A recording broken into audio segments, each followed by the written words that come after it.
Quando eu comecei a fazer o filme, não era sobre coragem, era quase uma missão que eu sentia, assim, porque eu historicamente, né, na minha vida, eu falo de outras mulheres, da vida de outras mulheres e de injustiças que acontecem com essas outras mulheres, e foi a primeira vez que eu senti algo na pele que eu pensei, nossa, eu faria sobre um filme sobre isso se não fosse comigo.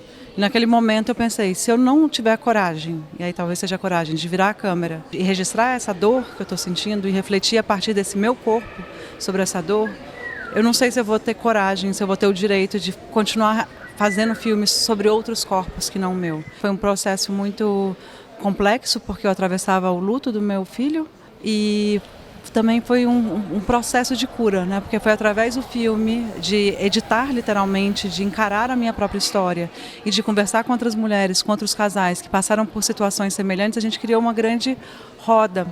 E eu estou muito feliz desse reconhecimento, né, que eu sei que esse prêmio vai impulsionar isso, que é um filme difícil, que é um filme triste e que é um filme que fala de tantas pessoas, desses assuntos que ficam guardados no quarto, que tira esse assunto do quarto e tenta abraçar quem passou por isso. Né? E com esse prêmio, estamos aqui no Canal Brasil, mais pessoas que precisam desses abraços vão saber que esse filme existe. Esse filme tem uma questão urgente, tem uma questão que é tabu. Me fala dessa necessidade imediata de colocar isso na mesa para todo mundo debater.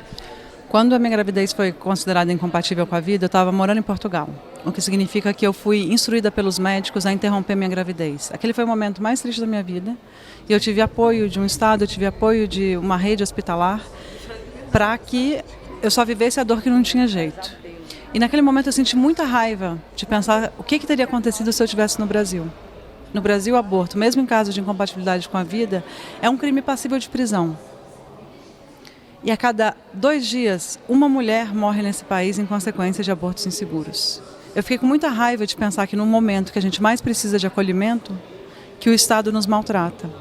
E sabendo das histórias de tantas outras mulheres que chegam nos hospitais com sangramento, que chegam e são ameaçadas de serem presas e são violentadas e são feitas curetagens sem anestesia e todas as formas de tortura, né, feitas por médicos públicos, feitas pelos nossos governantes, pelo nosso governo, eu fiquei com muita raiva. Mas o filme, ele não tem esse debate que eu estou falando agora sobre aborto. Ele é sobre a nossa intimidade. Porque o nosso país ele não consegue debater o aborto no lugar do aborto.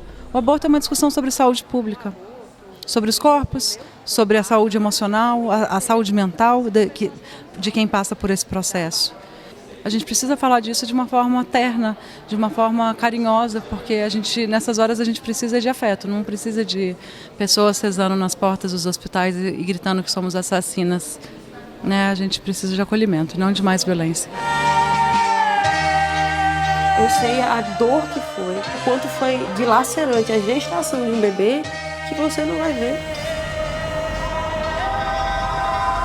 Compatível com a vida também ficou com o prêmio de melhor montagem, prêmio Edit. Me fala dos bastidores desse trabalho.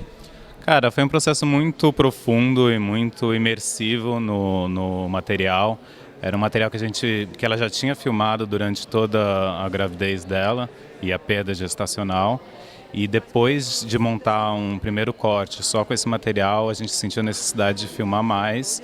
E aí ela foi atrás de novas mulheres que passaram pela mesma coisa e a gente teve como criar uma narrativa única, né? Como uma grande mulher que passava por tudo isso, tanto do processo que a Elisa passou, quanto o processo que essas outras mulheres passaram.